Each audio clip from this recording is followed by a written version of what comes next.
Hai semua, hari ini kita akan menyelami kehidupan 4 wanita luar biasa yang kisah mereka penuh dengan skandal, patah hati, ketabahan, dan detik-detik bersejarah. Daripada wanita pertama hingga tokoh yang dilupakan, wanita-wanita ini hidup dalam bayang-bayang lelaki berkuasa, tetapi meninggalkan legasi mereka sendiri yang menarik. Jadi, mari kita bongkar kehidupan mereka yang luar biasa dan mengejutkan ini. Dilahirkan dalam perhambaan dan kesusahan, Julia Chin menghabiskan zaman kanak-kanaknya bekerja keras seperti hamba yang lain. Namun hidupnya berubah apabila dia dihantar ke ladang Richard Mentor Johnson, seorang ahli politik yang sedang meningkat naik dan bakal menjadi naib Presiden Amerika Syarikat. Johnson tidak lama kemudian mengambil Julia sebagai gundiknya, memulakan satu hubungan yang luar biasa, kontroversi, dan sangat rumit. Dia membantu menguruskan rumah tangganya dan membesarkan anak-anak mereka. Namun dia tidak pernah memberikan kebebasan kepadanya. Jadi, kenapa dia terus memperhambakan Julia? Dan kenapa dia hampir dipadamkan dari sejarah? Mencuba untuk mengetahui siapa sebenarnya Julia Chin, terutamanya butiran tentang tahun-tahun awal hidupnya, bukanlah satu tugas yang mudah. Rekod demografi tidak disimpan dengan tepat pada akhir abad ke-18, terutamanya apabila melibatkan orang yang dilahirkan sebagai hamba. Sebagai contoh, kita tahu bahawa Julia Chin dilahirkan pada tahun 1790-an, tetapi bahkan penulis biografi utamanya hanya dapat mengecilkan julat itu kepada antara tahun 1790 hingga 1797. Itu sahaja ketepatan yang boleh dicapai berdasarkan bukti yang ada. Satu set sumber mendakwa beliau dilahirkan pada tahun 1790. Sumber lain pula menyatakan bahawa beliau berumur kira-kira 15 atau 16 tahun pada tahun 1812. Bermakna beliau dilahirkan sekitar tahun 1796 atau 1797. Begitu juga, tidak banyak maklumat terperinci tentang ibu bapa atau latar belakang beliau. Ibunya ialah seorang wanita yang diperhambakan bernama Henrietta. Adalah dipercayai bahawa bapanya ialah seorang lelaki kulit putih yang bebas yang memberikan nama keluarganya kepadanya kerana terdapat sebuah keluarga peneroka terkenal di bahagian Kentucky ini bernama Chin. Walau bagaimanapun, lebih mudah untuk mengenal pasti siapa Tuan Hamba Julia. Dia dilahirkan di ladang milik Robert Sachs Johnson dan isterinya Jemima di kawasan Bluegrass, Kentucky, yang pada masa itu terletak di sempadan barat Amerika Syarikat. Keluarga Johnson telah berpindah ke barat ke Kentucky sebagai antara peneroka Euro-Amerika yang terawal di sana pada tahun 1770-an. Robert bekerja sebagai juru ukur dan penilai tanah, membantu memetakan penjajahan masa depan Kentucky. Mereka mempunyai ramai anak, tetapi anak lelaki kelima mereka, Richard Mentor Johnson, yang dilahirkan di sana pada tahun 1870, akan menjadi penting dalam kisah ini. Pada masa kelahirannya, perhambaan dilihat secara meluas oleh ramai orang kulit putih Amerika bukan sebagai krisis moral, tetapi sebagai institusi biasa dan bahkan perlu yang terjalin dalam pengembangan sempadan barat, seperti yang akan kita lihat sebentar lagi. Kentucky telah didiami oleh orang yang bergerak ke barat dari Virginia sejak tahun 1760-an dan telah diterima sebagai negeri ke-15 dalam kesatuan pada tahun 1792. Pemilikan hamba adalah sepenuhnya sah di sini dan persoalan sama ada negeri-negeri baru harus membenarkan perhambaan masih belum menjadi pertempuran politik yang sengit seperti yang akan berlaku bermula pada tahun 1810-an. Walaupun kedudukannya sebagai negeri pertanian, pemilik hamba dengan ekonomi ladang, Kentucky juga dengan cepat menjadi tempat tinggal kepada populasi kulit hitam bebas terbesar di mana-mana negeri di Amerika Syarikat. Ini kerana hamba yang telah memperoleh kebebasan mereka di tempat seperti Virginia sering menjadi yang pertama berpindah ke barat untuk mendapatkan ladang kecil mereka sendiri atau tinggal jauh dari tempat mereka pernah diperhamba. Selain itu, masih terdapat populasi orang asli Amerika yang besar di sini. Pada zaman Julia, suku-suku seperti Creek dan Choctaw. Ini mewujudkan sebuah negeri di mana peraturan sosial tentang bagaimana peneroka kulit putih, orang kulit hitam dan orang asli berinteraksi adalah berbeza daripada negeri-negeri lain. Dan percampuran kaum ini akan membentuk kehidupan Julia. Walaupun Julia dilahirkan daripada seorang wanita hamba, dia bukanlah berketurunan Afrika Barat Tulen. Namun, butiran penuh mengenai etniknya menjadi sumber kontroversi. Kebanyakan kajian dengan yakin menyatakan bahawa dia adalah seorang Octoroon. Ini adalah istilah yang sering digunakan hari ini untuk merujuk kepada orang yang hanya 1/8 berketurunan Afrika, manakala 7/8 lagi berketurunan Eropah atau Amerika kulit putih. Walaupun terdapat beberapa kes di mana perkara ini berlaku dalam sejarah Amerika Syarikat sebelum Perang Saudara, ia adalah sangat jarang berlaku. Sebenarnya, itu bukanlah kes bagi Julia. Walaupun dikatakan kulit Julia lebih cerah berbanding ramai hamba lain pada zaman itu, kemungkinan besar dia hanyalah seorang kuadrun, iaitu dia mempunyai sekurang-kurangnya 1/4 keturunan Afrika. Kita juga sebenarnya tidak dapat pastikan bagaimana rupa Julia. Kamera belum wujud sebelum Julia meninggal dunia, dan lukisan dirinya dari abad ke-19 mungkin tidak sepenuhnya tepat. Tidak kira sama ada Julia berasal daripada keturunan Eropah atau Amerika kulit putih, dia tetap dilayan seperti kanak-kanak hamba yang lain. Ibunya, Henrietta, diberikan makanan untuk dirinya dan anak-anaknya. Itu terlalu sedikit untuk kerja berat yang mereka perlu lakukan. Mereka bertahan hidup dengan menanam sedikit kacang, kubis dan kentang di kebun hamba. Tetapi seperti ramai orang yang diperhamba, mereka sentiasa kekurangan protein dan sentiasa kurang zat makanan. Tahun-tahun awal Julia penuh dengan kesusahan dan kekurangan. Namun, apabila dia meningkat remaja, hidupnya berubah dan nasibnya terikat secara langsung dengan keluarga Johnson yang berkuasa dalam cara yang tidak pernah disangka-sangka. Hidup Julia tidak menjadi lebih mudah ketika dia berada dalam usia remaja. Pada masa ini, Julia telah dipisahkan daripada ibunya dan adiknya dan dihantar untuk tinggal di rumah Richard Mentor, anak lelaki bongsu keluarga Johnson. Johnson berumur sekitar 30 tahun dan sudah pun menjadi tokoh politik Kentucky yang bercita-cita tinggi dan sedang meningkat naik. Dia telah menubuhkan rumah tangganya sendiri di ladang Blue Spring, sebuah ladang yang besar di mana dia tinggal secara berdikari. Johnson masih bujang dan sebenarnya dia tidak pernah berkahwin dalam erti kata tradisional. Menurut catatan kemudian, ketika dia berumur sekitar 16 tahun, dia pernah melamar seorang gadis muda, tetapi ibunya sangat tidak bersetuju dengan hubungan itu dan mendesaknya untuk memutuskan pertunangan tersebut. Beberapa cerita mendakwa bahawa kejadian itu meninggalkan kesan yang mendalam kepadanya, dan Johnson berikrar tidak akan membiarkan ibunya atau sesiapa sahaja menentukan kehidupan peribadinya lagi.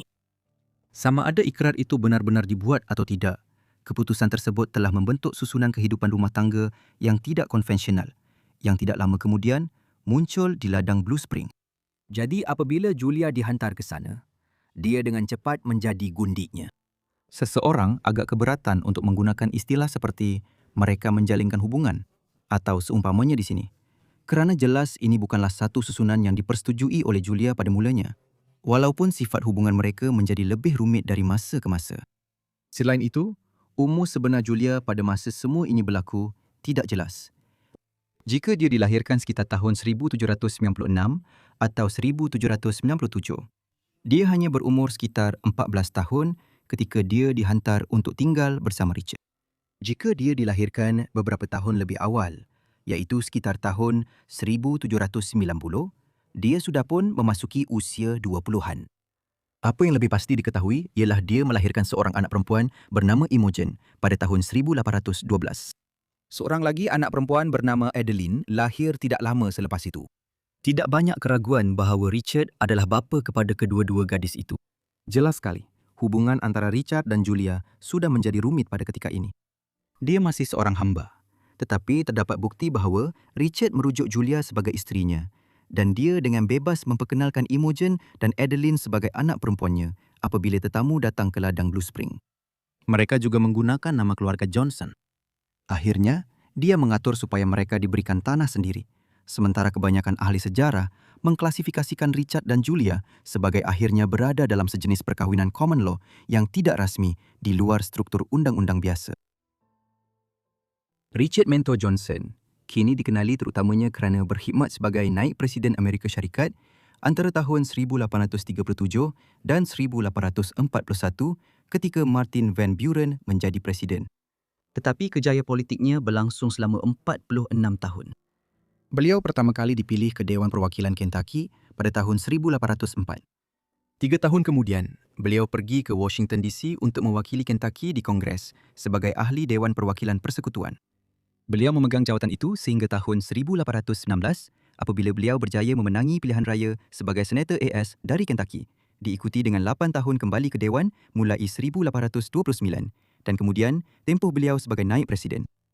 Walaupun Julia tidak sempat melihat Johnson menjadi naib presiden, kerjaya politik beliau sangat penting dalam membentuk perjalanan hidupnya. Oleh kerana beliau tidak pernah berkahwin dengan wanita kulit putih atau memulakan keluarga yang lebih konvensional, mengikut piawaian awad ke-19 semasa beliau berada di Washington DC selama kira-kira 6 bulan setiap tahun, Julia pada dasarnya menguruskan ladang Blue Spring di Kentucky. Ini adalah sebuah ladang besar dengan ramai hamba di sana. Julia menguruskannya. Beliau berurusan dengan kontraktor yang membeli hasil tanaman mereka dan beliau membeli bekalan untuk rumah serta ladang. Beliau juga menganjur dan mengendalikan majlis sosial. Kebanyakannya perlu diadakan apabila Richard pulang ke Kentucky dari Washington dan bertemu dengan ahli politik serta ahli perniagaan tempatan. Julia dikatakan bermain piano dengan sangat baik dan membantu mewujudkan suasana yang elegan seperti yang dijangkakan di majlis-majlis sebegitu.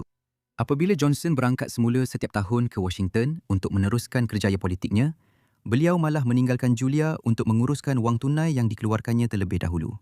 Satu tahap kepercayaan yang luar biasa bagi seorang wanita hamba pada zaman itu.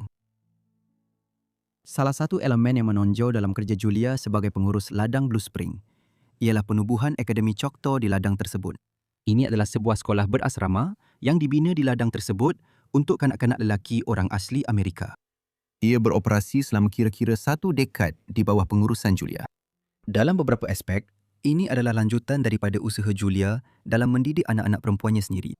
Dia mengambil seorang pendeta tempatan, Thomas Henderson, untuk mendidik Imogen dan Adeline, dan kemudian Henderson juga mula mengajar di sekolah itu. Akademi Choctaw masih sebahagiannya berdiri hingga ke hari ini.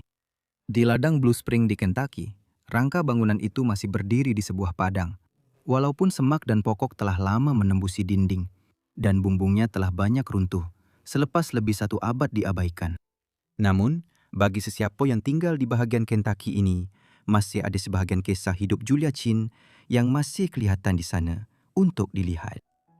Walaupun semua ini nampak seperti hubungan yang hampir setara antara Julia dan Richard pada tahun 1820-an, sebenarnya ia jauh lebih rumit daripada yang kelihatan pada awalnya. Sebagai contoh, komuniti tempatan di Kentucky bertolak ansur dengan hubungan luar biasa antara ahli kongres mereka dan isteri beliau. Tetapi mereka jelas mengkritik mereka di belakang pintu tertutup. Selain itu, hubungan mereka sangat luar biasa dan dibentuk oleh undang-undang serta batasan kaum pada zaman itu. Pada tahun 1815, selepas kematian bapanya, Johnson menjadi pemilik sah sepenuhnya ke atas Julia. Namun, dia tidak membebaskannya. Dia tetap menjadi hamba secara sah, walaupun dia secara terbuka mengakui anak-anak perempuan mereka dan membesarkan mereka seperti anaknya sendiri. Ahli sejarah telah mencadangkan bahawa Johnson mungkin mengelak daripada membebaskan Julia kerana pembebasan mungkin akan melemahkan apa yang digambarkan oleh seorang sarjana sebagai ikatan yang mengikatnya kepada Johnson. Selain itu, di bawah undang-undang pada masa itu, perkahwinan antara kaum adalah dilarang di Kentucky. Jadi walaupun dia membebaskan Julia, mereka tetap tidak boleh berkahwin secara sah. Namun begitu, Julia tetap mempunyai pengaruh dalam rumah tangga tersebut. Dia mengatur agar abangnya, Daniel, dan keluarganya dibawa ke ladang Blue Spring, di mana mereka hidup dalam keadaan yang agak lebih baik selama beberapa tahun. Namun, pada tahun 1821, mereka telah dijual, kemungkinan besar kerana Johnson menghadapi tekanan keuangan yang semakin meningkat semasa mengekalkan kerjaya politiknya. Terdapat juga bukti bahawa Julia kadang-kadang menghadapi kesukaran untuk mengekalkan disiplin di ladang tersebut, memandangkan statusnya sebagai seorang wanita yang diperhambakan. Surat-surat daripada Johnson menunjukkan bahawa beliau mengarahkan pekerja kulit putihnya untuk mematuhi arahan Julia. Namun ahli sejarah menyatakan bahawa beberapa hamba ladang mengabaikan arahannya dan lelaki-lelaki jiran enggan campur tangan apabila dia meminta bantuan mereka untuk menghukum hamba-hamba tersebut. Pada musim panas tahun 1833, Julia jatuh sakit teruk akibat wabak kolera yang melanda kawasan Midwest Amerika. Kolera dikenali sebagai kematian biru pada abad ke-19 kerana ia melanda Eropah dan kemudian Amerika dalam gelombang besar antara tahun 1810-an hingga 1890-an, membunuh berjuta-juta orang. Ini termasuklah wabak kolera di Akademi Choctaw dan ramai pelajar jatuh sakit. Selama berminggu-minggu, Julia merawat anak-anak itu sehingga mereka sembuh, tetapi akhirnya dia sendiri dijangkiti penyakit tersebut. Dia meninggal dunia akibat penyakit itu dan merupakan salah seorang daripada ramai mangsa pada tahun 1830-an, iaitu tempoh paling maut bagi penyakit tersebut. Kita tidak pasti berapa umur beliau ketika beliau meninggal dunia. Beliau sama ada dalam awal 40-an atau lewat 30-an.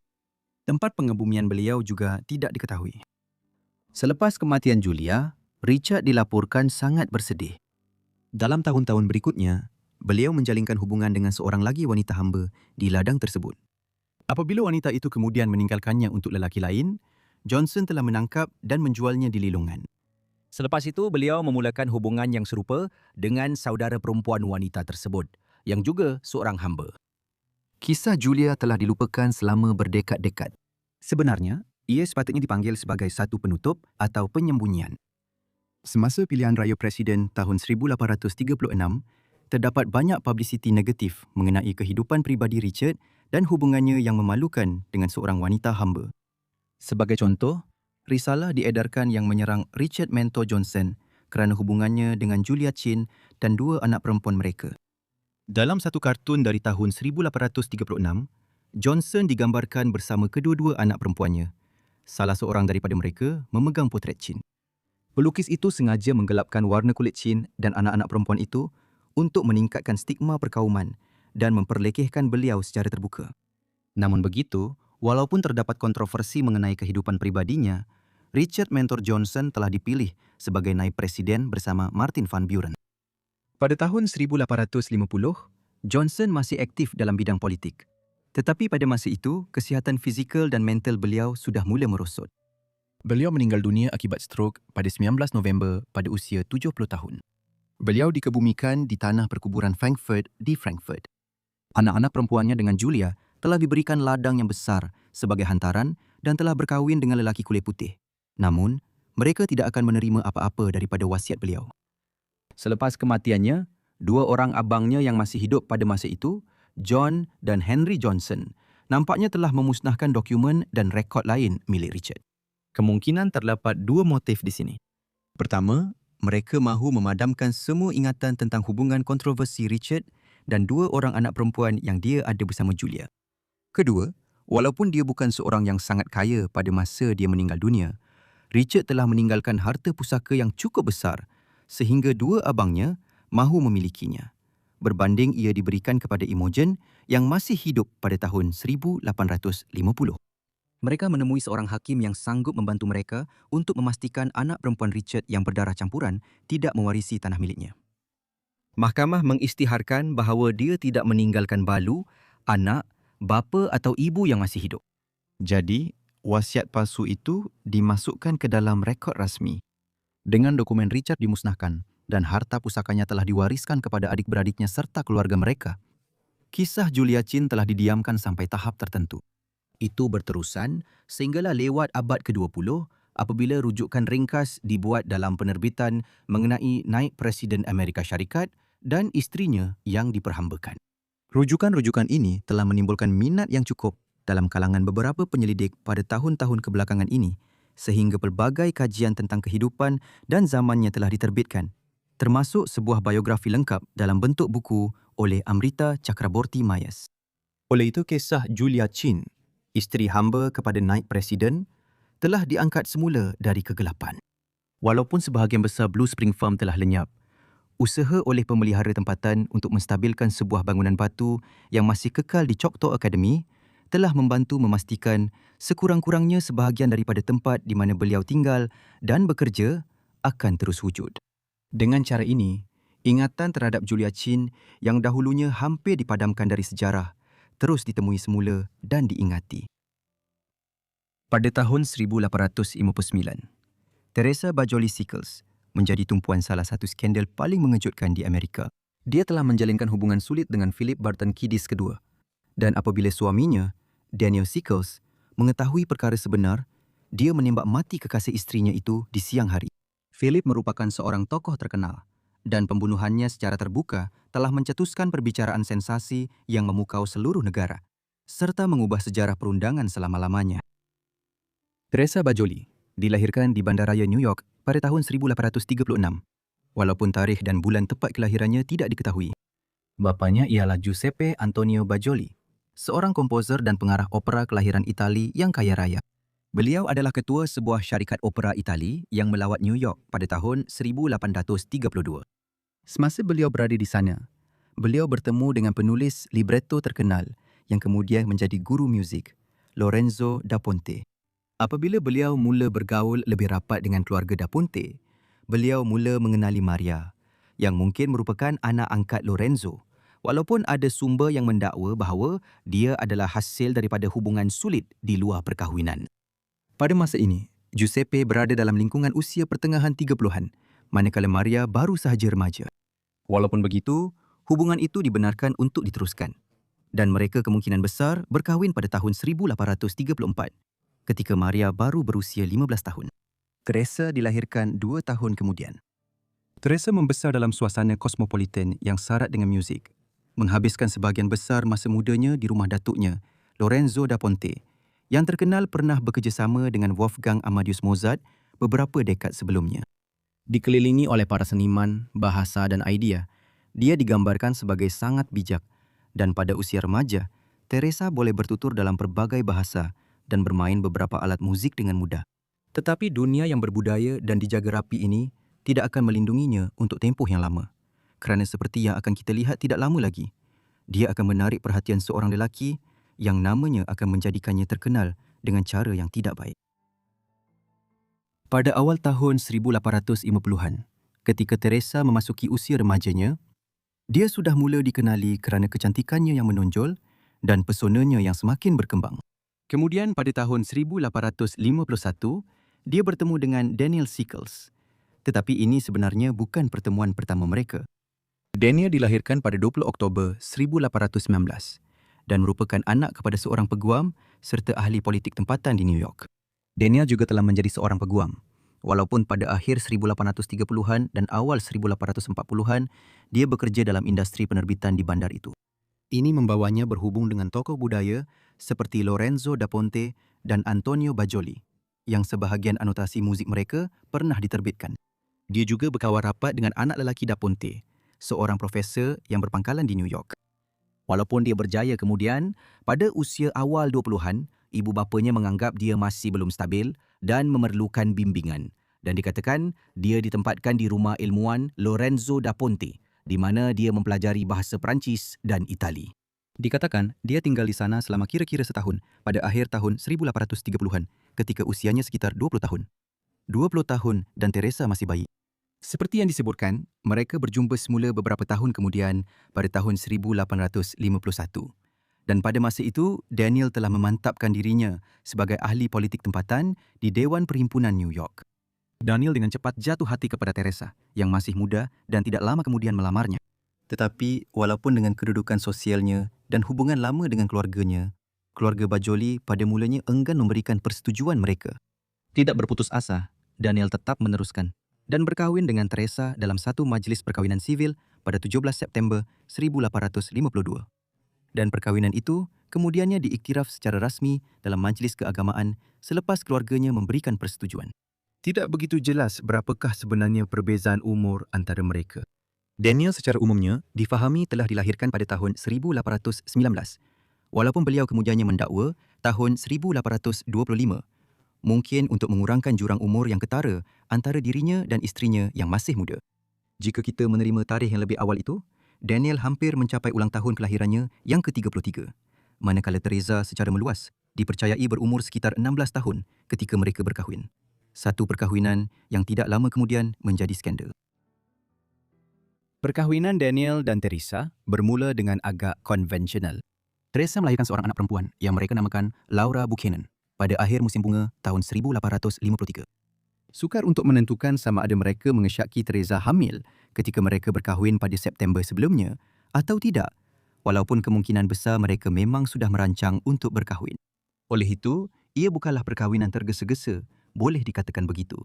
Di sebalik penampilan awal perkahwinan yang kelihatan normal ini, perkahwinan tersebut sebenarnya bermasalah sejak dari awal lagi. Daniel memang dikenali sebagai kaki perempuan ketika dia berkahwin dengan Teresa pada tahun 1852 dan pelbagai kabar angin berlegar tentang tindak tanduknya. Dia pernah ditegur oleh Dewan Perhimpunan New York kerana bergaul dengan seorang pelacur yang dikenali dan membawanya masuk ke dalam Dewan Perhimpunan. Spekulasi itu semakin bertambah kerana dia sering tiada di rumah. Sebagai contoh, tidak lama selepas Laura dilahirkan, Daniel berangkat ke luar negara sebagai sebahagian daripada delegasi perdagangan ke Britain bagi pihak kerajaan Presiden Franklin Pierce. Dia telah membawa pelacur yang sama dari New York, Fanny White, bersamanya ke England dan malah memperkenalkannya kepada Ratu Victoria di London. Selepas dia pulang ke rumah, dia telah dipilih sebagai ahli Dewan Perwakilan Amerika Syarikat pada tahun 1856 dan mula menyandang jawatan itu pada tahun berikutnya. Pada masa inilah Daniel dan Teresa berpindah ke Washington DC dan menetap di Lafayette Square yang terletak di tengah-tengah kehidupan politik. Di sana, Teresa dengan cepat menjadi tokoh menonjol dalam kalangan masyarakat elit, terkenal dengan kecantikan, daya tarikan, dan kemahirannya sebagai tuan rumah, malah mendapat gelaran Ratu Masyarakat Washington. Mereka kelihatan seperti pasangan yang sempurna. Tetapi di sebalik tabir, siri hubungan sulit, Daniel menunjukkan hakikat yang berbeza. Kemudian pada bulan Mac 1857, semasa perlantikan Presiden James Buchanan, Teresa bertemu dengan seorang lelaki tinggi dan tampan bernama Philip Barton Key kedua. Philip ialah anak kepada Francis Scott Key. Francis ialah seorang penyair dan peguam Amerika yang terkenal. Pencapaian terbesarnya ialah menulis puisi bertajuk The Defense of Fort McHenry, sebuah karya nasionalis yang membangkitkan semangat yang ditulis mengenai pertahanan Fort McHenry di Baltimore, Maryland oleh rakyat Amerika menentang British semasa Perang 1812. Kita semua mengenali puisi itu hari ini, walaupun sangat sedikit antara kita yang pernah mendengarnya dipanggil dengan nama ini. Ia kemudiannya dikubah kepada sebuah lagu dan kini dikenali sebagai Star Spangled Banner. Di Washington, Philip dan Teresa bergaul dalam lingkungan sosial yang sama dan mereka sering bertemu di majlis serta acara di mana mereka secara perlahan-lahan menjadi semakin rapat. Dengan Daniel sering tiada kerana urusan politik, Teresa kerap menghadiri acara-acara ini seorang diri. Tetapi Philip sentiasa berada di sisinya. Masih sangat muda dan semakin terasing, dia nampaknya mula berasa kecewa dengan perkahwinannya. Menjelang musim bunga tahun 1858, ketika keluarga Sickles telah tinggal di Washington selama kira-kira setahun, persahabatannya dengan Philip bertukar menjadi hubungan sulit.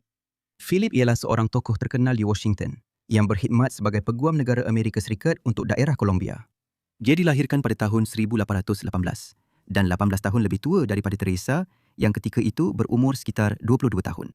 Philip juga seorang duda dengan 4 orang anak dan dianggap secara meluas sebagai salah seorang lelaki paling kacak di bandar itu. Hubungan sulit antara Philip dan Teresa berlangsung hampir setahun. Kebanyakannya tersembunyi daripada pandangan umum. Namun, walaupun mereka berusaha merahsiakannya, keterikatan Philip yang semakin mendalam menjadi sukar untuk disembunyikan. Dia sering dilihat berlega-lega berhampiran rumah Teresa atau muncul di mana sahaja Teresa berada. Mereka berdua sering bertemu, kadang-kadang di jalan atau di dalam kereta kudanya, dan akhirnya mengatur pertemuan yang lebih pribadi. Philip malah menyewa sebuah rumah kecil, hanya beberapa minit dari kediaman keluarga Sickles, di mana mereka berdua boleh bertemu secara rahsia. Semasa dia melewati rumah Teresa, Philip akan memberi isyarat dengan melambaikan sapu tangannya, dan jika Teresa membalas dengan cara yang sama, mereka akan bertemu di rumah itu. Tetapi isyarat inilah yang akhirnya membawa kepada kejatuhannya. Walaupun mereka cuba merahsiakan hubungan itu, Daniel telah dimaklumkan melalui sepucuk surat tanpa nama yang diterimanya pada 24 Februari 1859 bahawa isterinya terlibat dalam hubungan sulit. Dalam keadaan marah, Daniel berdepan dengan Teresa. Pada mulanya, dia menafikan hubungan sulit itu. Tetapi di bawah tekanan, dia akhirnya mengaku dan memberikan pengakuan bertulis yang terperinci mengenai pertemuannya dengan Philip. Selepas kejadian itu, dia memaksa Teresa berjanji bahawa dia tidak akan berjumpa dengan Philip lagi. Kita tidak tahu dengan tepat siapa yang menghantar surat itu kepada Daniel. Tetapi hubungan sulit antara Teresa dan Philip nampaknya sudah menjadi pengetahuan umum di kalangan kaki tangan rumah Sickles. Jadi ia mungkin seseorang yang sekadar melihat Philip keluar masuk. Apa yang kita pasti ialah Philip Barton Key II telah dibunuh hanya 3 hari kemudian, pada 27 Februari 1859 di Lafayette Square, Washington DC. Lafayette Square kini dikenali sebagai Taman Presiden. Pada hari itu, Daniel Sickles melihat Philip Key di luar rumahnya di dataran tersebut dan percaya bahawa dia sedang melambai sapu tangannya, memberi isyarat kepada Teresa untuk keluar. Philip berasa gelisah kerana sudah beberapa hari tidak mendengar khabar daripada Teresa dan telah menyewa sebuah bilik di Cosmos Club yang terletak di seberang Lafayette Square, betul-betul bertentangan dengan kediaman Sickles. Malangnya bagi Philip, dia tidak tahu bahawa hubungan sulit itu telah terbongkar. Dan ketika dia menunggu di dataran itu, dalam keadaan terdedah dan tidak berwaspada, Daniel telah mempersenjatai dirinya dengan beberapa pistol dan bersedia untuk berdepan dengannya. Menurut seorang saksi mata yang rapat dengan kejadian itu dan peguam Samuel F. Butterworth, apabila dia melihat Philip di luar, Daniel terus meluru keluar dan menghampiri Philip. Dia kemudian menjerit, "Kau penjahat! Kau telah mencemarkan maruah rumah aku. Kau mesti mati." Philip membalas, "Untuk apa?" Kemudian Daniel mengeluarkan pistol dan menembak ke arah Philip. Tembakan pertama mencalar tangan Philip, selepas itu berlaku satu pergaduhan. Mereka berdua bergelut antara satu sama lain, di mana Daniel Sickles sempat melepaskan satu lagi tembakan yang mengenai Philip di bawah pangkal paha. Dalam keadaan cedera, Philip terhuyung hayang menjauh dan cuba bersembunyi di belakang pokok berdekatan. Sambil berbuat demikian, dia menjerit, "Bunuh! Jangan bunuh saya!" Namun begitu, Daniel benar-benar berniat untuk membunuhnya, dan dia bergerak lebih dekat lalu melepaskan dua lagi tembakan dari jarak dekat. Salah satu tembakan itu tersasar, tetapi satu lagi mengenai dada Philip tepat-tepat, menyebabkan kecederaan maut. Daniel melarikan diri, manakala Philip diseret masuk ke sebuah rumah berdekatan, di mana dia meninggal dunia tidak lama kemudian. Kemudian pada hari itu, Daniel telah ditangkap selepas berlindung di rumah peguam negara, Jeremiah S. Black. Tetapi dia tidak akan ditahan dalam keadaan yang mungkin anda jangkakan. Penangkapan Daniel Sickles telah mencetuskan sensasi di Washington. Walaupun dia ditahan di penjara yang terkena suram dan dipenuhi tikus, keadaannya sendiri jauh berbeza daripada biasa.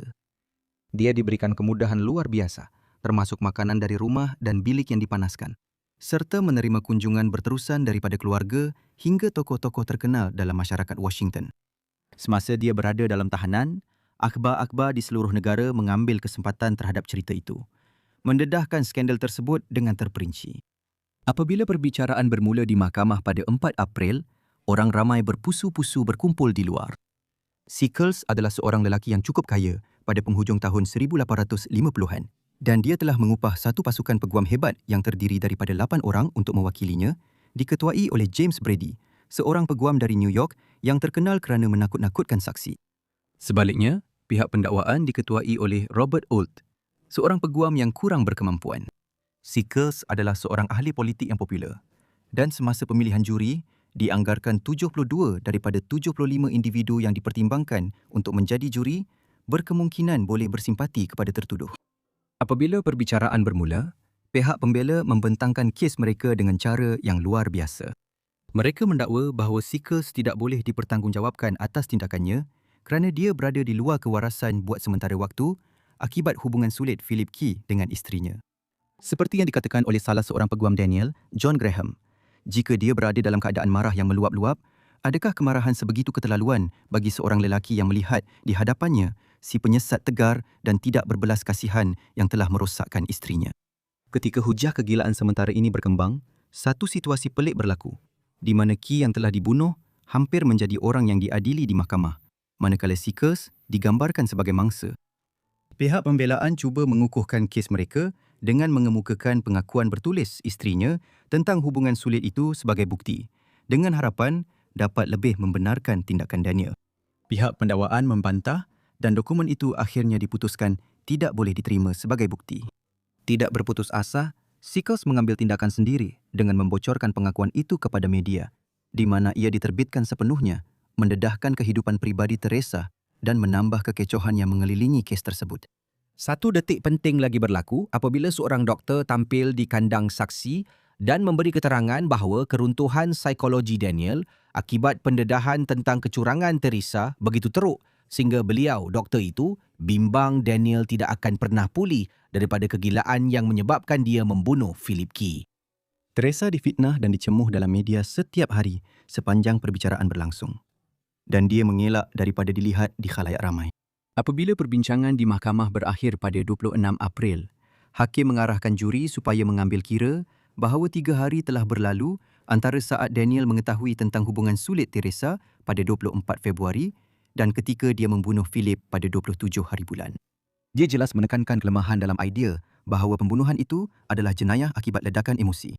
Daniel mempunyai 3 hari untuk bertenang.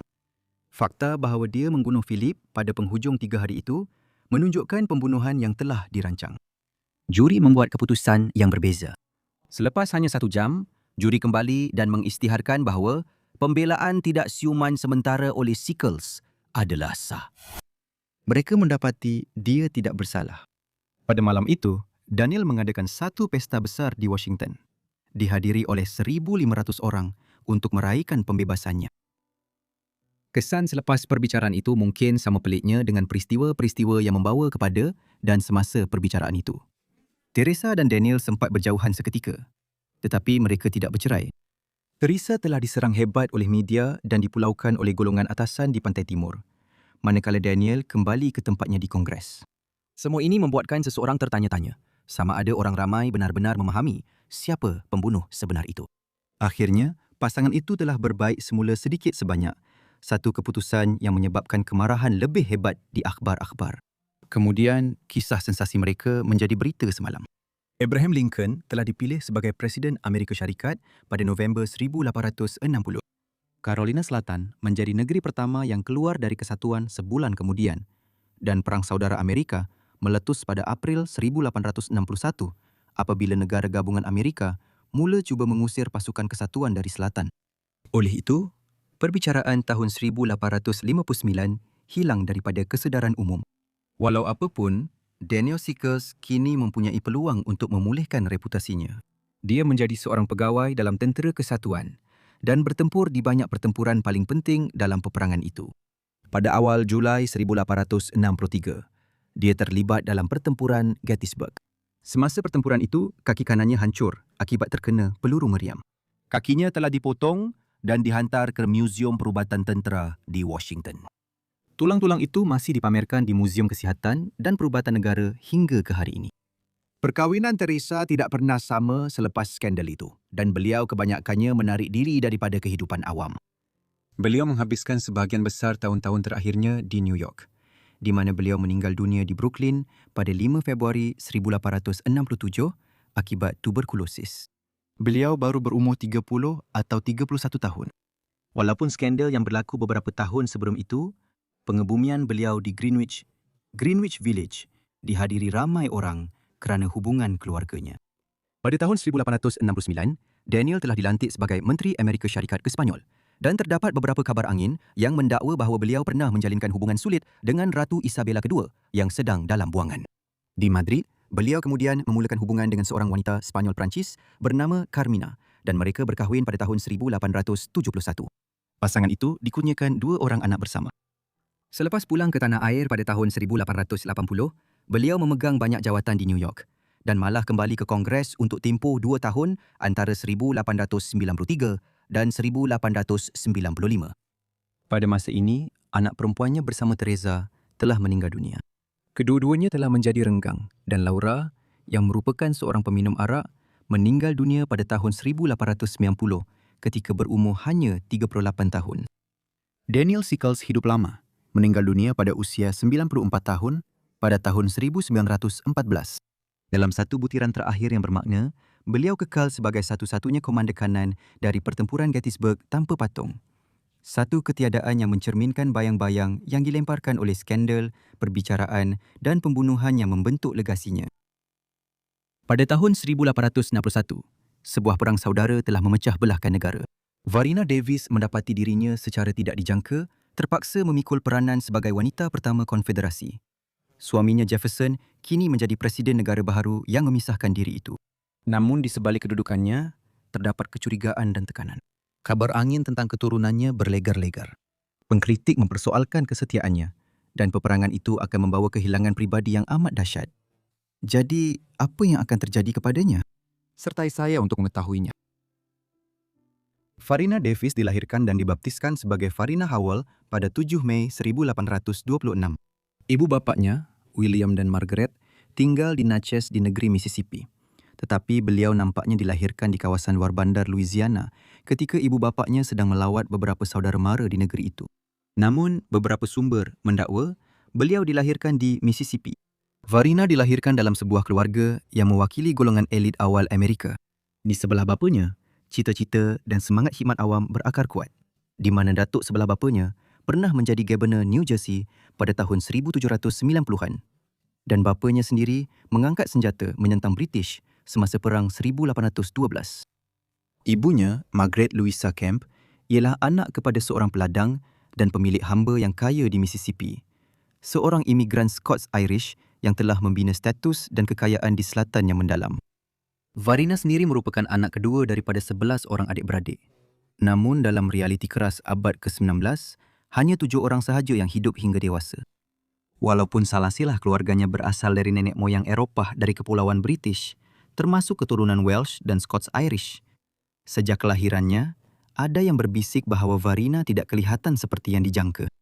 Dia mempunyai kulit berwarna zaitun, mata gelap, rambut hitam, dan hidung yang lebar. Ciri-ciri yang kemudiannya dikaitkan dengan keturunan Welsh beliau. Tetapi tidak semua orang yakin. Bagi ramai orang dalam masyarakat selatan sebelum perang yang sangat taksub dengan isu perkauman, ciri-ciri ini kelihatan luar biasa dan seperti yang anda akan lihat sebentar lagi, perkara luar biasa sering menimbulkan kecurigaan. Semasa zaman kanak-kanak Varina, bapanya adalah seorang saudagar yang agak berjaya, pemilik sebuah ladang dan berpuluh-puluh orang hamba. Untuk satu tempoh, keluarga itu hidup dengan selesa. Tetapi pada tahun 1830-an, beberapa pelaburan yang tidak menguntungkan, ditambah pula dengan gaya hidup yang semakin mahal, menyebabkan kewangannya merosot secara berterusan. Menjelang tahun 1839, masalah-masalah itu telah bertambah sehingga membawa kepada kebangkrapan. Keluarga isteri beliau yang kaya telah campur tangan untuk menyelamatkan mereka. Dan kemungkinan besar melalui sokongan keuangan mereka, William dapat menghantar anak perempuannya ke utara untuk mendapatkan pendidikan, mendaftarkannya di sebuah sekolah berasrama di Philadelphia.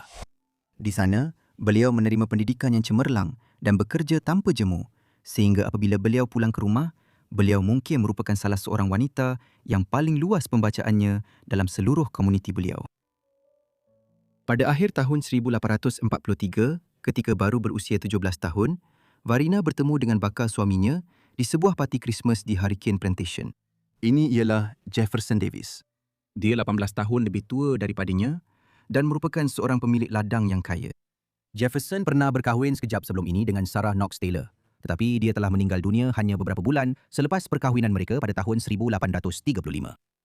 Sarah merupakan anak perempuan kepada Zachary Taylor, seorang jeneral tentera darat Amerika Syarikat yang pernah berkhidmat seketika sebagai Presiden Amerika Syarikat yang ke-12 antara tahun 1849 hingga kematiannya semasa memegang jawatan pada tahun 1850. Varina jatuh hati kepada Davis sejak kali pertama mereka bertemu. Namun ibu bapanya jauh kurang bersemangat, bimbang dengan perbezaan umur, latar belakang dan politik antara mereka berdua. Namun begitu, selepas beberapa keraguan, mereka memberikan persetujuan dan hubungan percintaan itu berterusan sepanjang tahun 1844 dan ke tahun berikutnya.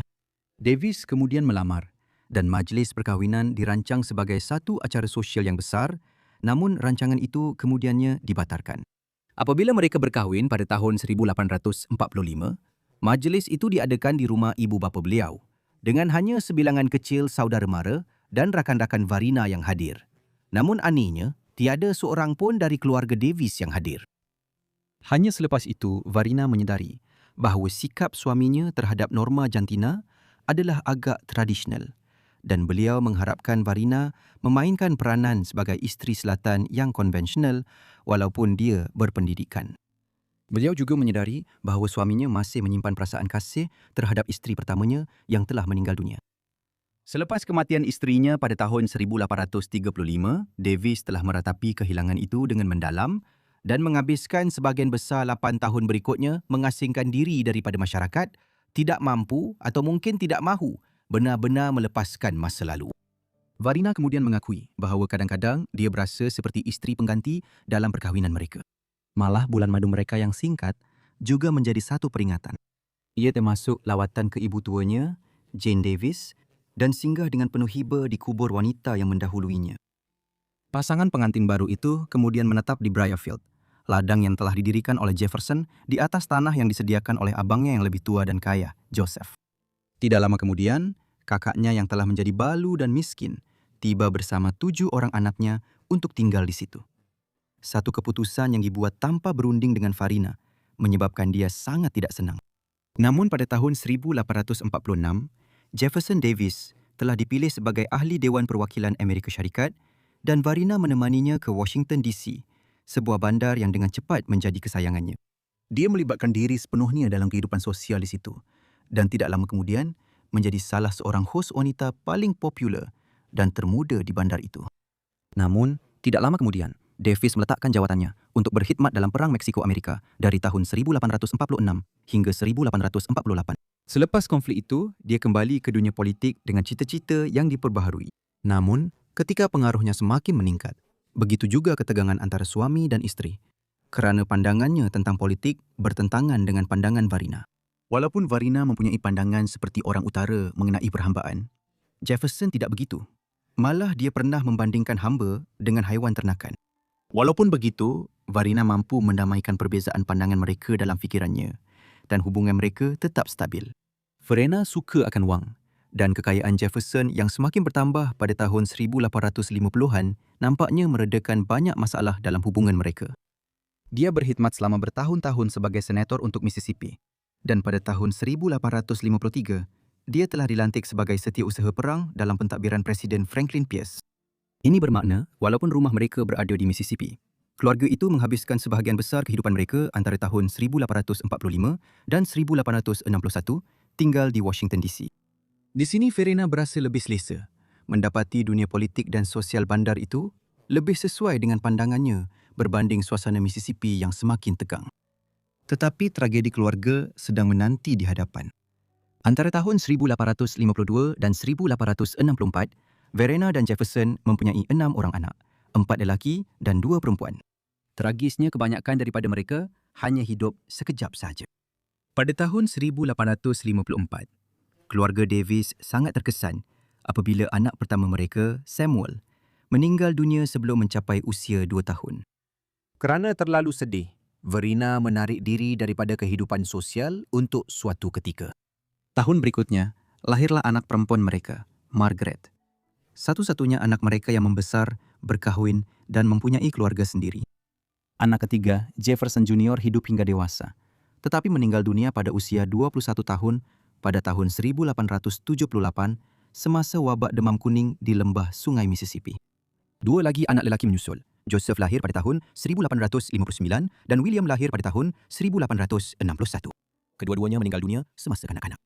Anak bongsu mereka, Winnie, yang lahir pada tahun 1864, sangat rapat dengan ibunya. Tetapi dalam tahun-tahun sebelum kelahirannya, peristiwa sedang berlaku di selatan yang akan mengubah hidup mereka selama-lamanya. Seluruh perjalanan hidup Farina berubah pada akhir tahun 1860. Sejak zaman kanak-kanaknya, perdebatan mengenai perhambaan semakin memuncak di Amerika Syarikat. Sejak awal penubuhan Republik, telah wujud perpecahan antara negeri-negeri utara dan negeri-negeri selatan. Negeri-negeri utara lebih berbandar dan mula menggunakan proses perindustrian yang menyebabkan ekonomi mereka tidak lagi bergantung kepada buruh hamba. Banyak negeri telah mula mengharamkan amalan perhambaan. Dan pada zaman Farina, terdapat perpecahan yang jelas antara negeri-negeri bebas di utara dan negeri-negeri pemilik hamba di selatan, di mana buruh paksa masih menjadi teras kepada penanaman kapas dan tembakau di ladang-ladang yang sangat besar. Farina menjalani seluruh hidupnya sehingga penghujung tahun 1850-an dalam suasana seperti ini. Walaupun perhambaan dianggap normal bagi ramai orang selatan, cara didikan dan pendidikan Farina yang lebih kosmopolitan menyebabkan dia telah terdedah kepada pandangan golongan liberal dari utara mengenai isu ini selama bertahun-tahun. Dan memandangkan hubungannya dengan kedua-dua wilayah itu, dia menggelarkan dirinya sebagai separuh kacukan. Perhambaan juga semakin menjadi isu yang dipertikaikan di seluruh negara. Peluasan negara ke arah barat telah mencetuskan perdebatan sama ada perhambaan patut dibenarkan di negeri-negeri baru atau tidak. Perkara ini mula memuncak pada tahun 1850-an, terutamanya selepas penubuhan Parti Republikan. Calon presidennya, Abraham Lincoln, telah dipilih sebagai Presiden Amerika Syarikat pada November 1860. Walaupun Abraham Lincoln tidak secara jelas berkempen untuk menghapuskan perhambaan di seluruh negara, negeri-negeri selatan tetap takut akan niatnya. Dan pada Disember 1860, Carolina Selatan menjadi negeri pertama yang keluar dari kesatuan. Beberapa negeri lain turut mengikutinya antara Januari dan April 1861 bersatu untuk membentuk negara pesaing yang dikenali sebagai Konfederasi Amerika di Selatan. Pada bulan April yang sama, tembakan pertama Perang Saudara Amerika meletus, mencetuskan konflik antara kesatuan dan konfederasi yang akan memecah belahkan negara itu. Verena Davis dan suaminya tidak lama lagi akan menjadi presiden pertama dan satu-satunya, serta wanita pertama bagi negeri-negeri Konfederasi Amerika. Jalan mereka ke kedudukan unik dalam sejarah ini berlaku secara beransur-ansur. Mississippi memutuskan untuk menyertai Carolina Selatan dan berpisah dari kesatuan pada 9 Januari 1861. Jefferson secara rasmi meletak jawatan dari Senat di Washington DC 12 hari kemudian. Hanya 4 minggu kemudian, beliau menjadi Presiden sementara negara Konfederasi di konvensyen yang diadakan di Montgomery, Alabama. Jawatan sementara itu menjadi tetap pada 22 Februari 1862 ketika perang sudah berlangsung dan ibu kota telah berpindah ke Richmond, Virginia. Sebagai isteri Jefferson, Verena serta-merta menjadi wanita pertama. Kenaikan pangkat suaminya ke jawatan presiden adalah kerana senioritinya sebagai senator lama dan bekas setiausaha perang. Namun, kedudukan Verena sebagai wanita pertama konfederasi adalah sukar. Dia tidak pernah benar-benar mempercayai perjuangan konfederasi dan keraguannya menyebabkan dia tidak sesuai untuk menjadi wanita pertama negara baru yang memisahkan diri itu. Orang yang bertemu dan berbual dengannya di Richmond pada masa ini menyedari perkara ini dan ramai mula memberi komen tentang penampilannya.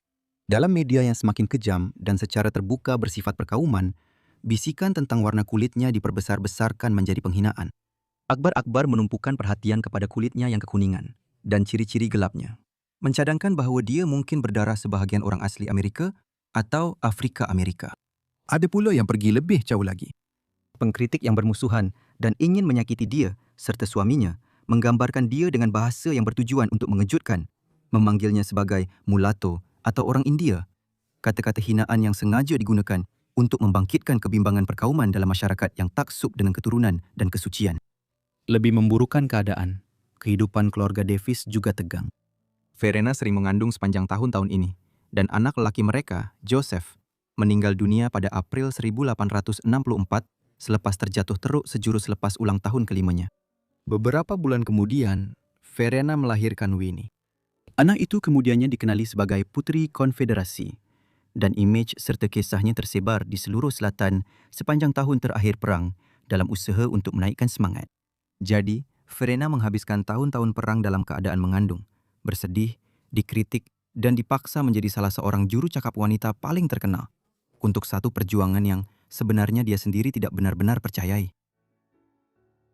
Perang Saudara Amerika berakhir dengan kekalahan bagi Konfederasi pada April 1865, hampir genap 4 tahun selepas ia bermula.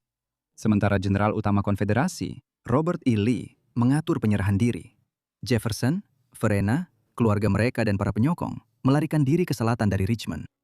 Mereka telah ditangkap di Georgia, dan Jefferson telah ditahan selepas timbul syak wasangka bahawa dia ada kaitan dengan pembunuhan Presiden Abraham Lincoln beberapa hari selepas pertempuran berakhir. Jefferson menghabiskan 2 tahun berikutnya dalam tahanan akibat perkara itu. Sepanjang tempoh itu, Verena menghantar anak-anak mereka ke Kanada untuk memastikan mereka selamat bersama saudara mara sementara beliau berusaha membebaskan suaminya. Beliau dibebaskan dengan ikat jamin pada Mei 1867 dan termasuk dalam pengampunan umum untuk bekas ahli politik dan askar konfederasi yang dikeluarkan oleh Presiden Andrew Johnson pada Christmas 1868. Keluarga Davis kini bebas untuk menjalani kehidupan mereka semula mengikut cara yang mereka pilih. Namun, masyarakat di sekeliling mereka telah berubah. Kekayaan Jefferson sebahagian besarnya berpaksikan ladang-ladang miliknya yang dijalankan dengan tenaga buruh hamba. Itu kini sudah tiada. Selain itu, tiada peluang untuk memulakan semula kerjaya politik dan kekayaan keluarganya telah musnah akibat perang, serta semua yuran guaman semasa beliau dipenjarakan. Pada masa inilah keluarga itu mengembara ke Eropah, memperoleh sedikit wang melalui bayaran ceramah dan penampilan kerana status selebriti mereka sebagai bekas presiden dan wanita pertama konfederasi. Verena dan anak-anak kekal di Eropah selepas Jefferson pulang ke Amerika dan mempertimbangkan untuk menceburi pelbagai jawatan mengajar. Di England bersama kakaknya dan anak-anak, Verena berasa sangat marah apabila membaca tentang kemungkinan hubungan sulit Jefferson di Amerika Syarikat pada tahun 1870 dan 1871. Pada masa ini, anak lelaki mereka, William, meninggal dunia sebelum ulang tahun kelahirannya yang ke-11. Dan perkara ini ditambah pula dengan kejatuhan nasib mereka, menyebabkan mereka mengalami kemurungan yang berpanjangan. Pada pertengahan tahun 1870-an, Verena kembali ke Amerika dan pasangan itu secara beransur-ansur berbaik semula. Akhirnya, tinggal bersama semula pada tahun 1878. Pada masa itu, Jefferson bergantung kepada kemurahan hati seorang penaung, Sarah Dorsey, balu kaya kepada seorang peladang dari Louisiana. Dorsey sebenarnya telah mengenali Verena sejak zaman persekolahan mereka pada tahun 1830-an ketika kedua-dua gadis itu bersekolah di asrama bersama-sama. Dorsey juga seorang penulis dan ahli sejarah yang menjadi pembela tegar perjuangan konfederasi dalam penulisannya. Beliau menjemput keluarga Davis untuk datang dan tinggal di ladangnya di Beauvoir, Mississippi di Teluk Meksiko dan akhirnya menjual sebuah rumah kepada mereka di sana dengan harga murah.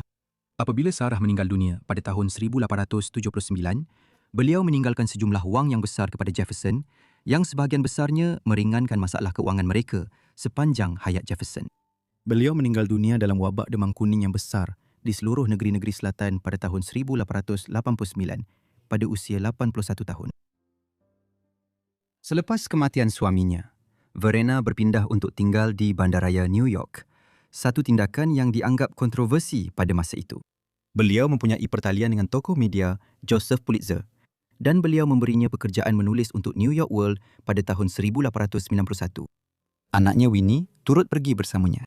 Beliau juga menulis sepanjang tahun-tahun ini dan menerbitkan beberapa buku seperti kajian tentang revolusioner Ireland, Robert Emmet. Oleh itu, Verena dan anak perempuannya menjalani kehidupan kelas pertengahan sebagai penulis di Manhattan pada tahun 1890-an. Sering tinggal di hotel apartmen di bandar atau bersama saudara mara.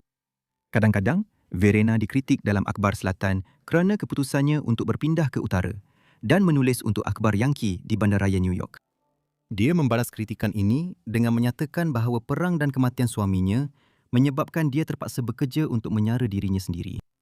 Pada tahun 1898, tragedi melanda apabila Winnie meninggal dunia pada usia 34 tahun, mungkin akibat radang paru-paru atau gastrik. Verena mengatur supaya dia dikebumikan di Richmond bersebelahan dengan ayah dan abangnya. Verena terus menulis selepas itu, walaupun usianya semakin meningkat. Banyak artikel Verena yang kemudian memberi tumpuan kepada usaha mempromosikan perdamaian dan pemahaman yang lebih baik antara negeri-negeri utara dan selatan kerana negara masih berpecah belah 3 dekad selepas Perang Saudara. Ia adalah kehidupan yang aneh antara dua realiti bagi Verena. Di satu pihak, dia tinggal di New York, tetapi dia juga mengembara untuk menghadiri perhimpunan wanita yang membesar dan hidup dalam keluarga bekas askar konfederasi dan tokoh politik. Pada tahun-tahun akhirnya, dia berminat untuk memperluaskan akses pendidikan. Sebagai contoh, pada tahun 1901, dia bertemu dengan pemimpin Afrika Amerika yang berpengaruh, Booker T. Washington, dan membincangkan cara-cara bagaimana wanita dan orang Afrika Amerika boleh mendapat peluang pendidikan yang lebih baik di Amerika.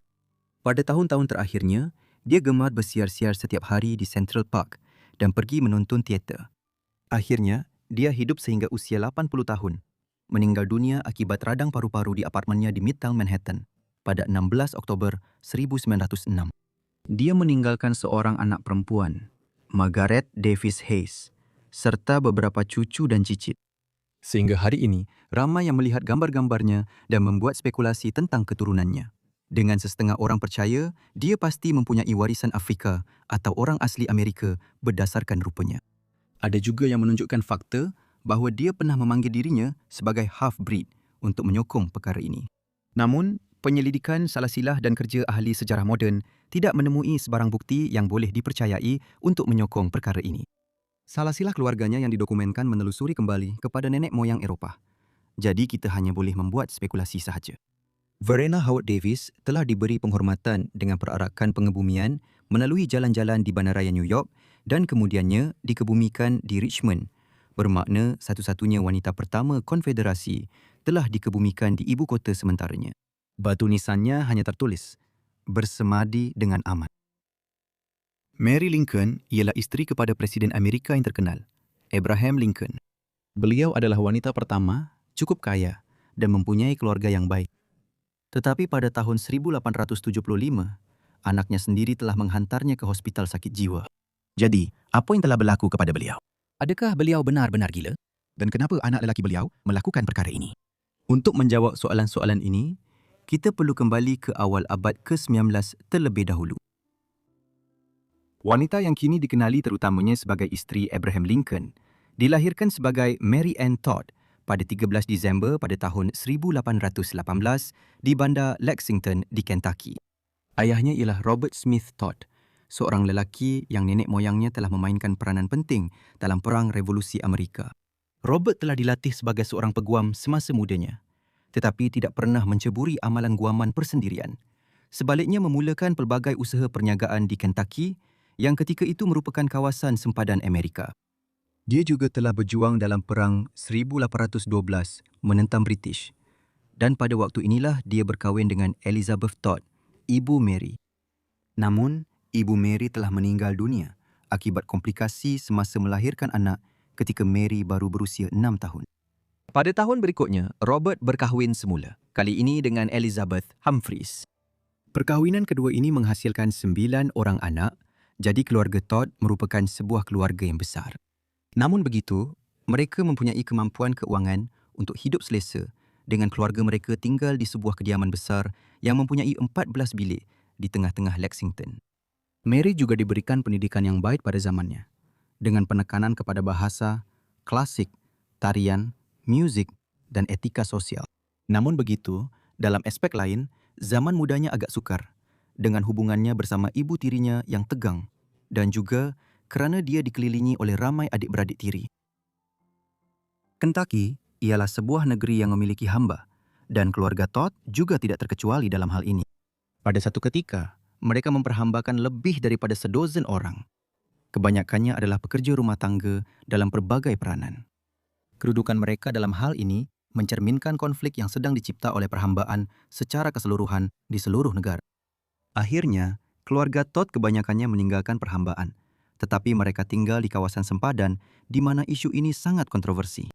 Pada pertengahan dekad abad ke-19, satu persetujuan yang tidak selesa telah dicapai, di mana negeri-negeri utara di pantai timur, seperti New Jersey, New York, Boston dan Connecticut, menjadi negeri bebas di mana perhambaan dilarang.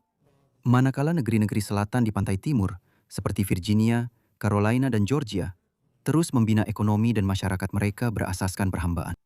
Tetapi isu sebenar ialah, sama ada negeri-negeri baru yang sedang diterima masuk ke dalam kesatuan patut dibenarkan mengamalkan perhambaan atau tidak. Kentucky dan Tennessee adalah negeri-negeri sempadan yang pertama. Tetapi ketika Mary Todd sedang membesar pada tahun 1820-an dan 1830-an, perdebatan itu telah bergerak lebih jauh ke barat, ke tempat-tempat seperti Missouri. Ketegangan-ketegangan ini akan memainkan peranan besar dalam kehidupan dewasa Mary Todd. Pada tahun 1839, ketika beliau berusia awal 20-an, Mary telah berpindah ke Springfield, ibu negeri Illinois, sebuah kawasan yang sedang mengalami kemasukan besar-besaran pendatang pada tahun 1830-an dan 1840-an. Di sini, beliau dianggap sebagai seorang wanita muda yang bijak, peramah dan sangat popular dalam kalangan golongan elit bandar tersebut. Pada mulanya, beliau telah didekati oleh seorang peguam muda yang sedang meningkat naik dan ahli politik Parti Demokrat Stephen A. Douglas. Tetapi pada masa inilah beliau juga bertemu dengan Abraham Lincoln. Pada masa itu, Abraham Lincoln merupakan seorang peguam berusia 30 tahun di Springfield yang masih belum dikenali ramai dan belum memulakan kerjaya politiknya. Kedua-duanya segera menjadi rapat, tetapi hubungan mereka agak pelik. Mereka tidak lama kemudian bersetuju untuk berkahwin, namun selepas itu, mereka teragak-agak kerana Abraham Lincoln mula ragu-ragu tentang perkahwinan tersebut dan malah membatalkannya pada satu ketika. Namun begitu, mereka akhirnya berkahwin pada 4 November 1842 selepas tempoh perkenalan yang agak lama mengikut piawaian abad ke-19. Walaupun permulaannya kelihatan luar biasa, perkahwinan Mary dengan Abraham adalah satu perkahwinan yang bahagia. Mereka dikurniakan beberapa orang anak lelaki. Robert yang lahir pada tahun 1843 diikuti oleh Edward 3 tahun kemudian. Namun, Edward meninggal dunia secara tragis sebelum ulang tahun keempatnya akibat penyakit batuk kering. 2 lagi anak lelaki menyusul, William yang lahir pada tahun 1850 dan Thomas pada tahun 1853. Kedua-duanya juga agak eksentrik dengan cara mereka sendiri. Lincoln adalah seorang yang berperwatakan lembut dan sering kelihatan lalai. Anak-anak lelakinya dikenali suka masuk ke pejabat, mengganggu urusan rakan kongsi guamannya. Mereka sering mengadu kepada Abraham tentang perkara ini, tetapi dia tidak melakukan apa-apa untuk membetulkan keadaan. Bagi Mary pula, Mary adalah seorang wanita yang bermasalah dalam banyak hal. Dia sering mengalami perubahan emosi, letusan di khalayak ramai dan mempunyai sifat pemarah yang kuat. Jika dia hidup pada zaman sekarang, dia pasti telah dirawat untuk satu atau lain penyakit kesihatan mental. Tetapi pada pertengahan abad ke-19, tiada diagnosis seperti itu dibuat. Dia jelas mengalami kemurungan dan delusi. Mungkin juga bipolar dan mempunyai pelbagai masalah fizikal seperti diabetes dan penglihatan yang lemah. Abraham memulakan kerjaya politiknya sebagai ahli politik tempatan di Illinois pada pertengahan tahun 1840-an, berkhidmat dalam Badan Perundangan Negeri. Ia bukanlah sesuatu yang luar biasa bagi individu dalam profesion terkemuka seperti undang-undang untuk memegang jawatan sedemikian di negeri itu pada masa tersebut. Dan Abraham nampaknya tidak mempertimbangkan kerjaya di peringkat politik persekutuan pada ketika ini. Selepas beberapa tahun, apabila beliau dan Mary memulakan keluarga mereka, Abraham berundur daripada politik dan menumpukan perhatian kepada amalan guamannya. Apa yang menarik beliau kembali ke dalam kehidupan politik dan ke pentas kebangsaan ialah penggubalan Akta Kansas-Nebraska 1854 yang membuka jalan untuk peluasan perhambaan ke wilayah-wilayah baru yang sedang diwujudkan oleh kerajaan AS di barat. Lincoln tidak lama kemudian muncul sebagai tokoh terkenal dalam Parti Republikan yang baru ditubuhkan, yang menentang perhambaan dan hanya ditubuhkan pada tahun 1854. Melalui satu siri peristiwa yang agak luar biasa, beliau telah melonjak dari keadaan yang kurang dikenali untuk menjadi calon Parti Republikan dalam pilihan raya Presiden ASS 1860. Mary akan menjadi penyokong setia, walaupun kadang-kadang tidak ortodoks, untuk Abraham sepanjang kempen pilihan raya. Beliau menggalakkan cita-cita politik Abraham yang semakin berkembang sepanjang tahun 1850-an. Dan mungkin kita tidak akan pernah mendengar tentang Abraham Lincoln jika bukan kerana dorongan Mary supaya beliau menawarkan diri untuk jawatan presiden. Beliau juga nampaknya turut terlibat dalam rangka beberapa pandangan politik Abraham. Sebaliknya, beliau dianggap suka campur tangan oleh sesetengah pihak media, manakala kesediaannya membawa wartawan ke rumah Lincoln di Illinois dan memberi mereka lawatan dianggap sebagai pelik. Abraham jelas menganggap beliau sebagai rakan kongsi dalam kejayanya. Apabila beliau memenangi pilihan raya pada tahun 1860, beliau menyambutnya dengan kata-kata, "Mary, kita telah terpilih." Kedudukan wanita pertama Amerika Syarikat adalah satu yang hanya mula digunakan dalam wacana awam AS sejak tahun 1830-an. Mary sangat menikmati peranan itu, walaupun ia adalah satu peranan yang sukar untuk beliau dan Abraham juga. Perang Saudara Amerika meletus hanya beberapa bulan selepas Lincoln menjadi presiden, disebabkan kepercayaan bahawa presiden baru itu berniat untuk menghapuskan perhambaan di seluruh kesatuan. Berasal dari latar belakang pemilik hamba di Kentucky, Mary mempunyai ramai saudara terdekat yang berjuang di pihak konfederasi, dan beberapa orang abang tirinya terbunuh dalam pertempuran. Namun, beliau lantang menyokong kesatuan dan perjuangan penghapusan perhambaan. Walau bagaimanapun, beliau juga menimbulkan kontroversi, terutamanya kerana perbelanjaan mewah untuk jamuan dan acara rasmi di Rumah Putih, barang kemas yang mahal dan hiasan dalaman. Pada masa itu, ketika seluruh negara sedang menderita akibat beban peperangan, ramai orang kekurangan keperluan asas dalam kehidupan seharian. Kepada mereka yang tahu bagaimana Rumah Putih Lincoln beroperasi, mereka juga melihat Mary sebagai seorang yang suka campur tangan dan mengganggu suaminya daripada urusan penting kerajaan semasa perang. Dengan kerap mengalami kemurungan, mania dan tingkah laku yang umumnya tidak menentu.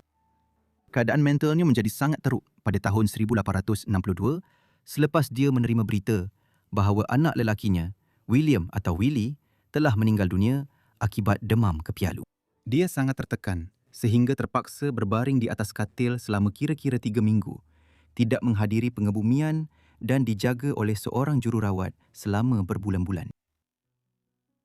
Lincoln hanya menang tipis dalam pilihan raya 1860 disebabkan perpecahan dalam Parti Demokrat pada masa itu berhubung isu perhambaan. Popularitinya semakin meningkat dari masa ke masa, Begitu juga dengan reputasi Puan Lincoln. Sebahagian besarnya disebabkan kerja amal beliau di hospital-hospital di kawasan Washington DC dan Maryland sepanjang perang berlangsung. Kesatuan akhirnya muncul sebagai pemenang dalam konflik tersebut, sekaligus menamatkan perhambaan di Amerika Syarikat. Mary mempunyai harapan tinggi bahawa beliau mungkin akan menjadi wanita pertama yang lebih tenang selepas itu. Tetapi seorang bernama John Wilkes Booth mempunyai rancangan lain. Booth ialah seorang pelakon dan penyokong Konfederasi yang pada 14 April 1865 telah membunuh Presiden Lincoln. Ketika beliau dan Mary sedang menonton persembahan teater Our American Cousin di Teater Ford di Washington DC, Mary sedang memegang tangan suaminya ketika beliau ditembak di belakang kepala. Beliau tidak meninggal dunia sehingga pagi 15 April selepas berada dalam keadaan koma selama beberapa jam. Puan Lincoln terpaksa dibawa keluar dari bilik pada satu ketika. Begitulah tahap trauma yang dialaminya. Mary Lincoln menerima banyak simpati selepas pembunuhan suaminya. Pasangan itu telah banyak menderita semasa perang. Dan kini apabila semuanya kelihatan sudah berakhir dan perang telah dimenangi, suami Mary telah diragut daripadanya secara kejam. Antara ucapan takziah yang diterimanya ialah sepucuk surat daripada Ratu Victoria dari Britain. Seorang wanita yang telah kehilangan suaminya sendiri, putera Albert, 4 tahun sebelumnya, pada tahun 1861, dan yang tidak pernah benar-benar pulih daripada kehilangan itu. Memakai pakaian berkabung hitam sepanjang hayatnya. Walaupun menerima banyak ucapan takziah, Mary Lincoln tidak lama kemudian mendapati dirinya dalam kesempitan keuangan. Abraham telah berjaya sebagai seorang peguam dan juga ahli politik dan telah meninggalkan harta pusaka yang besar kepada Mary Lincoln bernilai lebih $2 juta dalam nilai wang hari ini. Tetapi Mary Lincoln memang terkenal sebagai seorang yang boros dan masanya sebagai wanita pertama hanya memburukan lagi tabiat tersebut. Menjelang tahun 1868, Mary Lincoln telah menghebahkan melalui media nasional bahawa dia sudah jatuh miskin dan memerlukan bantuan keuangan sebagai balu miskin kepada presiden yang telah dibunuh. Selepas itu, Mary Lincoln menghabiskan bertahun-tahun cuba memperbaiki kedudukan keuangannya dan hidup dengan sokongan keuangan daripada rakan-rakan keluarga serta bekas sekutu politik suaminya. Pada satu ketika, ini melibatkan Mary Lincoln dan salah seorang anak lelakinya, Ted, berpindah ke Eropah untuk tinggal di Frankfurt bersama keluarga Seligman. Joseph Seligman ialah seorang Yahudi Jerman yang telah berhijrah ke Amerika Syarikat, di mana beliau menjadi seorang ahli perniagaan yang sangat berjaya dan membantu mengumpul sejumlah besar wang untuk usaha Perang Union semasa pemerintahan Lincoln. Akhirnya, pada awal tahun 1870-an, Kongres meluluskan pencen tahunan untuk Mary Lincoln, tetapi beliau tidak pernah berada dalam kedudukan keuangan yang kukuh selepas membazirkan harta peninggalan suaminya selepas kematiannya. Masalah keuangan yang dihadapi Mary Lincoln selepas kematian suaminya memberi tekanan yang besar kepada kesihatan mentalnya yang sememangnya sentiasa rapuh. Keadaan ini bertambah buruk apabila sebuah buku bertajuk Behind the Scenes or 30 Years a Slave and 4 Years in the White House oleh Elizabeth Keckley diterbitkan pada tahun 1868. Keckley ialah bekas hamba yang telah menjadi pekerja keluarga Lincoln sebagai tukang jahit pakaian dan kemudiannya menjadi teman rapat serta sahabat kepada Mary Lincoln. Mary menganggap penerbitan buku itu yang mengandungi banyak pendedahan peribadi tentang dirinya dan mendiang suaminya sebagai satu pengkhianatan yang serius. Dan ramai orang pada masa itu menganggapnya sebagai sesuatu yang tidak sopan. Hasil daripada semua kekacauan dan ketidakstabilan dalam hidupnya, ditambah pula dengan kematian anak lelakinya Thomas atau Ted, mungkin akibat batuk kering atau masalah jantung pada tahun 1871, menyebabkan kesihatan mental Mary Lincoln semakin merosot dengan serius. Dia menjadi tidak menentu, paranoid dan mudah mengalami delusi. Ini memuncak pada tahun 1875 apabila dia melawat satu-satunya anak lelakinya yang masih hidup, Robert, dan menjadi yakin bahawa dia sedang sakit tenat. Sedangkan hakikatnya, sebaliknya yang berlaku. Semasa lawatannya bersama Robert, dia memberitahu bahawa seseorang telah cuba meracuninya di dalam kereta api. Dia juga membelanjakan sejumlah besar wang untuk barangan yang tidak pernah digunakannya dan berjalan di sekitar bandar dengan puluhan ribu dolar dalam bentuk bon kerajaan yang dijahit pada pakaiannya. Akhirnya, Robert memutuskan untuk memasukkan ibunya ke hospital sakit jiwa. Perbicaraan mengenai kewarasan mental pun diadakan yang menarik banyak perhatian orang ramai memandangkan ia melibatkan bekas wanita pertama negara. Tidak lama selepas prosiding mahkamah, Mary berada dalam keadaan mental yang sangat teruk sehingga nampaknya dia cuba mengambil nyawanya sendiri. Dia telah pergi ke beberapa farmasi dan memesan cukup laudanum untuk membunuh dirinya sendiri. Tetapi, seorang ahli farmasi yang bijak menyedari perkara ini dan sebaliknya memberinya plasebo. Pada mulanya, Mary telah dimasukkan ke Hospital Sakit Jiwa Batavia di Illinois. Tetapi selepas itu, timbul komplikasi dalam kes tersebut. Terutama sekali, hakikat bahawa Robert mengawal keuangan ibunya dan dianggap oleh ramai pemerhati mungkin agak tidak adil, mempunyai motif tersembunyi dalam usahanya untuk memasukkan ibunya ke Hospital Sakit Jiwa mula timbul. Akhirnya, pada tahun 1876, Mary telah diisytiharkan cukup waras untuk menjaga dirinya sendiri dan diberikan kebebasan.